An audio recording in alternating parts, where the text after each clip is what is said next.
ناظرین السلام علیکم۔ 5 موضوعات پر ہم بات کریں گے، اہم موضوعات ہیں۔ ظاہر ہے پہلی بات امریکہ اور ایران جنگ کے حوالے سے ہوگی۔ ڈونلڈ ٹرمپ نے تھوڑے دنوں پہلے بڑے دعوے کیے تھے اس جنگ کے سٹارٹ سے پہلے، اور وہ دعوے آہستہ آہستہ ریت کی دیوار ثابت ہو رہے ہیں۔ اب ڈونلڈ ٹرمپ نے بہت سے ملکوں سے درخواست کی کہ بھائی میری مدد کریں۔ اس درخواست کا کیا بنا یہ بتائیں گے آپ کو۔ نیتن یاہو زندہ ہے، جب مارے گئے ہیں، جو ان کی ویڈیو آئی ہے یہ اے آئی جنریٹڈ ہے، یہ ایکچول ہے، اس پر بھی بات کریں گے۔ پاکستان کے پاس کتنے دنوں کا پیٹرول گیس کا ذخیرہ موجود ہے؟ وزیر اعظم ہاؤس سے ابھی اطلاع آ گئی ہے، تو اس کے بارے میں آپ کو بتائیں گے۔ پنجاب حکومت کا جہاز جو ہے وہ ویانا کیوں گیا ہے؟ کچھ لوگ کہہ رہے ہیں جنید صفدر ہنی مون منانے گئے، اصل حقیقت کیا ہے یہ اس ویلاگ میں بتائیں گے۔ اور کہا جائے اے آر وائی پہ چلا ہے کہ علیمہ خان اور سہیل آفریدی کی وفاق میں اہم شخصیت سے ملاقات، اور اس ملاقات میں کیا کیا باتیں ہوئی ہیں وہ سنیں گے، آپ ششدر رہ جائیں گے، حیران رہ جائیں گے کہ یہ اللہ اس ملک میں ہو کیا رہا ہے۔ آپ سے درخواست ہے اس چینل کو سبسکرائب کر لیں، بیل آئیکن کو پریس کر لیں تاکہ ہر ویڈیو آپ کو بر وقت ملتی رہے۔ سب سے پہلے امریکہ ایران جنگ کے حوالے سے، امریکہ نے تھوڑے عرصے پہلے بڑے دعوے کیے تھے کہ ہم چاہیں گے تو ایران تباہ ہو جائے گا، ہم ان کی بحریہ تباہ کر دیں گے، ہم ان کا ڈیفنس تباہ کر دیں گے، ہم ان کا نیوکلیر پاور تباہ کر دیں گے، ہم ان کے اندر رجیم چینج کرا دیں گے۔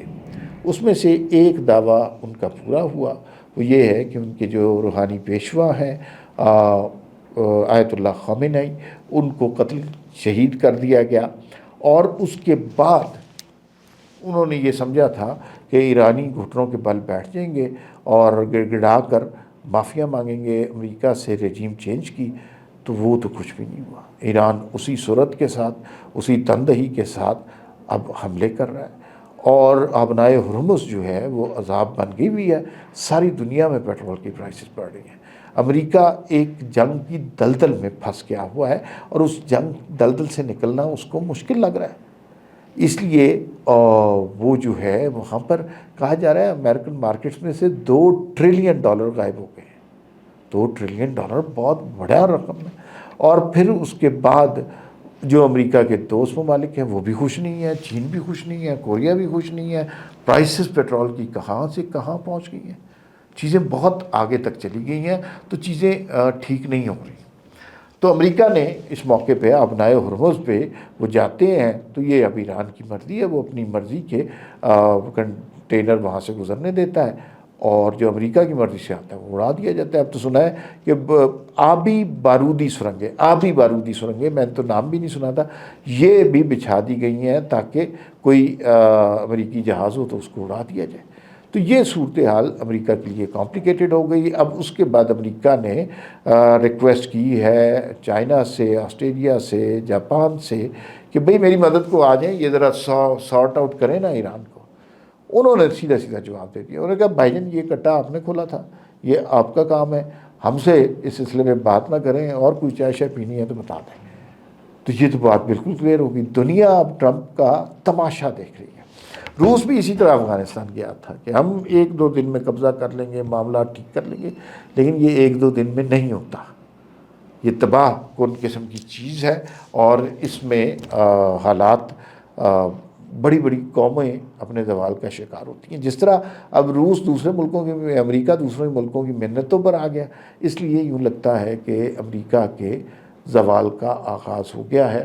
اور کیونکہ نا اب دنیا کو اس نے چینج کر دیا ہے ڈونلڈ ٹرمپ نے، اور وہ مسیحا بالکل بھی نہیں رہا، اس نے تباہی بڑی پھیلائی ہے، اور اس نے یہ کیا ہے کہ فرسٹ ورلڈ وار اور سیکنڈ ورلڈ وار کے بعد دنیا تھوڑی سی تبدیل ہوئی تھی، اس کے کچھ قوانین بن گئے تھے، اقوام متحدہ بن گئی تھی، ملکوں کی سرحدوں کا کچھ احترام تھا، ہیومن رائٹس کی بات ہوتی تھی۔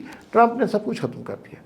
فرسٹ ورلڈ وار سے پہلے جیسی دنیا تھی جہاں طاقتور کا راج ہوتا تھا، جہاں جنگل کا قانون ہوتا تھا، یہ دنیا اب ویسی بن گئی ہے۔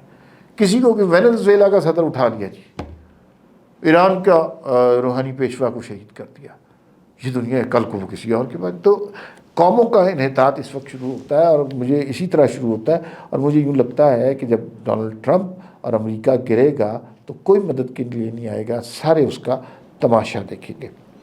نیتن یاہو کے حوالے سے بڑی بات ہو رہی ہے کہ نیتن یاہو کو مار دیا گیا، اور کئی دنوں سے نیتن یاہو مار نہیں دیا گیا، جہنم واصل کر دیا گیا۔ وہ بڑا ظالم فاسق آدمی ہے، اس نے دنیا پر اور مسلمانوں پر بڑا ظلم کیا۔ تو نیتن یاہو صاحب جو ہیں وہ منظر عام پر نہیں آ رہے تھے۔ کل ان کی ایک ویڈیو آ گئی ہے، اس میں پہلی دفعہ وہ منظر عام پر آیا بہت دنوں کے بعد۔ لوگ کہہ رہے ہیں کہ یہ ویڈیو صحیح نہیں ہے، یہ اے آئی جنریٹڈ ویڈیو ہے، اور اس کی 3 وجوہات بتا رہے ہیں۔ ایک تو آپ بھی دیکھیں، میں نے بھی دیکھی ہے، یہ باتیں تو ٹھیک کر رہے ہیں کہ لوگ کہہ رہے ہیں کہ جس وقت وہ نیتن یاہو وہ کافی کی شاپ میں ایک ویڈیو ہے، ایک کپ لیتا ہے، سپ لیتا ہے، تو کافی کے کپ کے اوپر جو جھاگ ہوتی ہے نا وہ کم ہونی چاہیے، وہ کم نہیں ہوتی۔ دوسرا، وہ جب جیب میں ہاتھ ڈالتا ہے تو جیب آٹومیٹکلی باہر آ جاتی ہے۔ تیسرا، جو بیک گراؤنڈ لگا ہوا ہے یہاں پر پہلے نیتن یاہو کی کوئی ویڈیو موجود تھی، تو اس دکان کا بس نام پتہ چینج ہوا ہے، وہ اینگل اور پیچھے پھٹا اور وہ کاؤنٹر اسی طرح ہے، لیکن نام پتہ چینج ہو گیا ہے۔ اس کا مطلب ہے کہ کوئی پرانی ویڈیو کے اوپر جو ہے یہ ڈبنگ کی گئی ہے نئی والی۔ تو یہ ابھی حتمی بات نہیں ہے، لیکن اگر وہ شخص مارا جائے، انسانیت کا قاتل، تو یہ دنیا کے لیے اچھی خبر ہوگی۔ بہت سارے تجزیہ کار بیٹھے ہیں جو کہہ رہے ہیں کہ بھئی پاکستان کے پاس پیٹرول ختم ہو گیا ہے، LNG بھی ختم ہو گئی ہے، اور پاکستان میں نہ گاڑیاں چلیں گی نہ کچھ، یہ سارا معاملہ تلپٹ ہو گیا ہوا ہے، اب پاکستان میں ٹانگیں چلیں گے۔ تو آج وزیر اعظم ہاؤس سے اس بارے میں بڑی تسلی آمیز قسم کے ٹکر آئے ہیں۔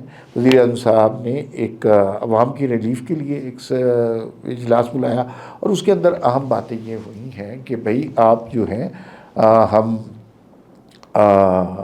ہمارے پاس بڑے ذخائر موجود ہیں، پیٹرول کے بھی ہیں، گیس کے بھی ذخائر موجود ہیں، پاکستان سیلف سفیشینٹ ہے، پاکستان کے دوست ممالک پاکستان کی مدد کو تیار ہیں۔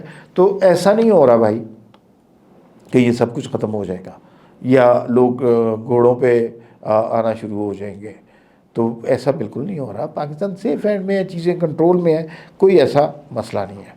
اور چوتھی خبر ہے پنجاب حکومت کا جہاز، یہ گلے کی ہڈی بنا ہوا ہے پنجاب حکومت کا جہاز، اور میرے خیال میں یہ بنیادی طور پر مس کمیونیکیشن کا مسئلہ۔ پتہ ہے کیسے؟ اگر وہ پہلا بیان نہ آتا جو عظمیٰ بخاری صاحبہ نے دیا، جس میں انہوں نے کہا کہ یہ ایئر لائن کے لیے، وہ بھائی نہ ایئر لائن کا لائسنس، نہ یہ جہاز اس قسم کا ہے، یہ تو مطلب اور طرح کا ایگزیکٹو قسم کا جہاز ہے نا، تو یہ تو ایئر لائن کے لیے نہیں چل سکتا۔ وہاں سے کم بختی شروع ہوئی ہے۔ جو رانا ثناء اللہ نے بیان دیا، اگر اس پر عمل کرتے، سیدھی سی بات تھی، اتنا کمپلیکس ایشو کرنے کی ضرورت ہی نہیں تھی۔ اور اس میں صاف صاف انہوں نے کہا کہ بھئی ہمارا پنجاب صوبے کے پاس اپنا جہاز ہے، ہمارا جہاز پرانا ہو گیا تھا، ہم نے نیا جہاز لے لیا۔ اب وہ جہاز مینٹیننس کے لیے گیا ہے ویانا، تو لوگوں نے یہ اڑا دیا کہ جنید صفدر اپنا ہنی مون منانے کے لیے ویانا گئے۔ خدا کا خوف کریں، جنید صفدر لاہور میں ہیں، وہ خود بتا رہے ہیں، ویڈیوز بھی آ رہی ہیں، لیکن لوگوں کو یقین نہیں آ رہا۔ اور یہ اس پہ پور کمیونیکیشن سے معاملہ خراب ہوا ہے، اس کو بہتر کمیونیکیشن سے حل کیا جا سکتا ہے۔ اچھا، جنید صفدر کو میرے خیال میں غریب آدمی تو نہیں ہے، اگر انہوں نے ویانا جانا ہو تو وہ 10,000 اور بڑے پرتعیش طریقے ہیں جن سے وہ جا سکتے ہیں۔ پہلے ہی اتنی بڑی کنٹروورسی اس جہاز کے حوالے سے پیدا ہوئی تھی، تو کوئی احمق لوگ تو ہیں نہیں نون لیگ والے کہ اس کے حوالے سے اسی جہاز پہ اسے ہنی مون کے لیے بھیج دیں، تو یہ بالکل بے سراس پاسی باتیں ہیں۔ لیکن اس میں بہتر کمیونیکیشن سے معاملات حل ہوں گے۔ آدھی خبریں دبانے سے، غلط خبریں دینے سے، پور کمیونیکیشن سے یہ معاملہ حل نہیں ہوگا، اور یہ مزید کمپلیکس ہوتا جائے گا، ہر روز کمپلیکس ہوتا جائے گا۔ تو لوگ کیا سمجھ رہے ہیں کہ غریب آدمی کے پاس کھانے کے پیسے نہیں ہیں، یہ جہاز خریدیں، اور مریم نواز نے اپنی جیب اپنے گھر کے لیے خریدا ہے، پنجاب حکومت کا جہاز ہے نا، اور یہ مریم نواز کی حکومت جب ختم ہوگی یہ جہاز یہیں رہے گا، گھر تو نہیں لے جائیں گی نا۔ تو یہ اسٹوپڈ سی باتیں ہو رہی ہیں۔ اچھا، علیمہ خان اور سہیل آفریدی کی وفاق میں عام شخصیت سے ملاقات، اور یہ ARY کی خبر ہے۔ واضح طور پر بتایا گیا ہے کہ ان کی بیک ڈور میٹنگ جاری ہے، اور بیک ڈور میٹنگ میں یہ بات کر رہے ہیں، اب یہ ARY کی خبر ہے کہ ہماری عمران خان سے ملاقات نہ کرائی جائے، یعنی جب میڈیا آئے تو ہم یہی نعرہ لگائیں کہ عمران خان سے ملوا دو، عمران خان سے ملوا دو، لیکن ہمیں آپ نے ملوانا نہیں ہے، اس لیے کہ پھر آپ نے ملوائیں گے تو پھر ہمیں وہ کرنا پڑے گا جو عمران خان کہہ رہے ہیں۔ تو اب تو ہم عمران خان کو بھول چکے ہیں بقول ان لوگوں کے، اب تو پارٹی تقسیم ہو چکی ہے، اور علیمہ خان حقیقی شعور دے رہی ہیں، سہیل آفریدی حقیقی آزادی دے رہے ہیں. اب تو عمران خان قصہ پارینہ ہو گئے نا، ماضی کی بات ہو گئی، تو اب تو کوئی ان میں انٹرسٹڈ نہیں ہے. تو یہ ایک خبر آئی ہے، یہ صحیح بھی ہو سکتی ہے، اس لیے کہ تحریک انصاف کے جتنے امپورٹنٹ لیڈر ہیں کہیں نہ کہیں اسٹیبلشمنٹ سے رابطے میں ہیں، اور کوشش یہ کر رہے ہیں. اور وہ عمران خان کی رہائی کی بات نہیں کر رہے، وہ کوشش یہ کر رہے ہیں کہ سر سانو آرڈر لاؤ، ہمیں بتائیں ہم نے کرنا کیا ہے، آپ جو کہیں گے ویسے ہی کریں گے. اتنا ہی حقیقی انقلاب تھا. فی الوقت اتنا ہی، پھر ملاقات ہوگی. اللہ حافظ.